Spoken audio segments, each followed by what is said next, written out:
Hi, everyone. My name is Tamara Mills. I'm Coordinator of Instruction for Worcester County Public Schools. I'm happy to be here. Hi, and I'm Liz Parker. I'm an assistant professor at the University of Maryland School of Medicine in the Department of Physical Therapy and Rehab Science. As you know, employee wellness is linked to mental health. Studies have been shown that being unhappy with or unfulfilled by work can take a toll on our health, relationships, and even lifespan. Those in unhealthy work environments tend to gain more weight, have more healthcare appointments, and have higher rates of absenteeism. Stress from work can also impact their family life, mental health, and even increase the risk for chronic diseases.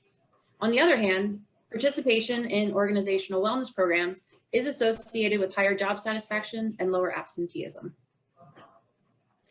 So from a public school system perspective, how do we create employee wellness programs that can promote physical and mental health benefits to our staff? The first question is to ask a school is, do they have a wellness program? Do they have the required health and wellness action teams and health and wellness action plans?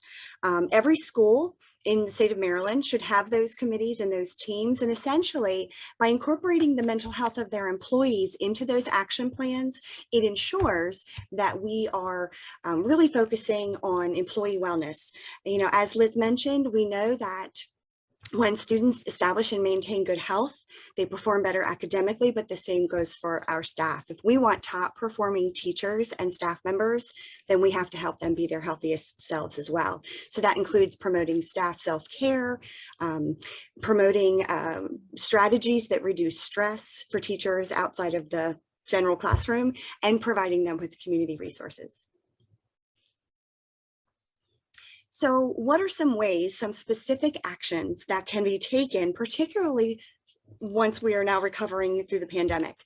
What can our teachers do? You know, they get a lot of opportunities for things like yoga and mindfulness, and those things are incredibly helpful, but it's really important also to ask your staff what they want. That's a really big, important piece. You know, a lot of times I hear from teachers and staff members at schools that essentially they're given a lot of opportunities, but they're not necessarily strategies for health and mental health that they would prefer to take part in. So one of the big keys that you see here on the slide is essentially a mental health needs assessment. It's really important because that really becomes the basis of what you then do for the rest of your school year or the rest of your, working year.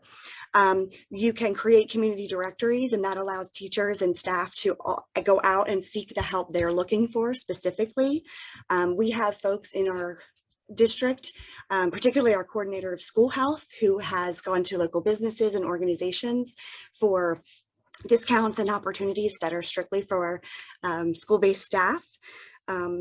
We offer things that just help make them feel better about themselves, like clean water refilling stations. But it's really, and also we touch base with our insurance company to find out what kind of health benefits they can provide for free or little cost to the staff. So again, it goes back to really focusing on our staff needs and what they need to mentally be healthy.